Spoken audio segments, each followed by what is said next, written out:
Hello guys, this is my first video. Ignore my face. நான் வந்து ஆஃபீஸ்லேருந்து அப்படியே வந்திருக்கேன்.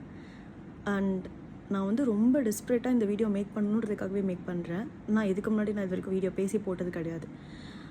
எனக்கு நீங்கள் இந்த வீடியோ பார்த்துருப்பீங்கன்னு நினைக்கிறேன். இங்கே நான் கிளிப் அட்டாச் பண்ணுறேன். இதில் வந்து அவர் வந்து சொல்கிறாரு, அவர் வந்து ஒரு பொண்ணுக்கு வந்து ஒரு டேட்டோ இல்லை ஏதோ ஃப்ரெண்டோ டேட்டோ something, I don't know about that. அவர் வந்து இந்த மாதிரி 360 370 ருபீஸ்க்கு ஒரு பிரியாணி வாங்கி கொடுத்துருக்காரு. அது ஒரு ஸ்டாண்டப் காமெடியில் வந்து சொல்லிட்டு இருக்காரு. இந்த மாதிரி நான் வந்து அவருக்கு 360க்கு வந்து பிரியாணி வாங்கி கொடுத்தேன். நான் எப்படி அவர்கிட்ட ரிட்டர்ன் வசூல் பண்ணுறது? அந்த பொண்ணை பாட்டுக்கு பாய் சொல்லிட்டு கிளம்பிட்டா, நான் எப்படி வசூல் பண்ணுறதுன்னு கேட்குறாரு. அதுக்கு எல்லோரும் இது ஒரு ஜோக்காக கன்சிடர் பண்ணி சிரிக்கிறாங்க. எனக்கு புரியல. ஒரு காசும் அந்த பொண்ணும் வந்து உங்களுக்கு ஈக்குவல் ஆகிடுச்சு.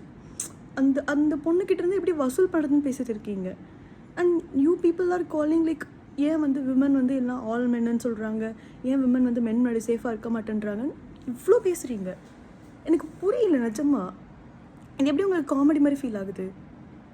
To you think this is funny?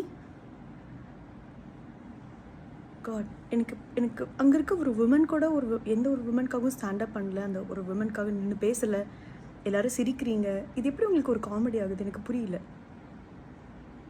அது வந்து ஒரு 350 ரூபா 370 ரூபான்றதுக்கு மேட்ரு கிடையாது. வெறும் 370 ரூபா தான். 370 ரூபாய்க்கு விடலாம் நாங்கள் எவ்வளோ செலவு பண்ணுறோம் தெரியுமா? அப்படி இப்படின்லாம் பேச வேண்டாம். அவன் 10,000 கூட செலவு பண்ணட்டும், 1 லட்சம் கூட செலவு பண்ணட்டும். அந்த பொண்ணு கேட்கல, அவனாக வாங்கி கொடுத்துருக்கான்.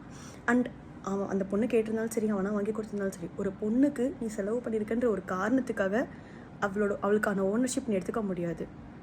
லைக் இது லிட்டரலாக ஆப்ஜெக்டிஃபை பண்ணுறீங்க ஒரு பொண்ணை. எப்படி நீங்கள் காசு இந்த பொண்ணுக்காக செலவு பண்ணீங்கன்றதுக்காக அந்த பொண்ணுக்கிட்ட இருந்து நீங்கள் வசூல் பண்ணலாம், இல்லை அந்த பொண்ணு உங்களுக்கு வந்து இளைஞ்சு வளைஞ்சு கொடுக்கணும்னு நீங்கள் எதிர்பார்க்குறீங்க? எனக்கு புரியல சீரியஸாக. நீ 10,000 ரூபாய் இப்போ செலவு பண்ணனா அந்த பொண்ணு என்ன சொன்னாலும் அது அவள் பண்ணணுமா? அதை இது ஒரு ஜோக்காக வேறு மாற்றி வச்சுருக்கீங்க. அதுக்கு வேறு எல்லோரும் சிரிக்கிறீங்க. So funny.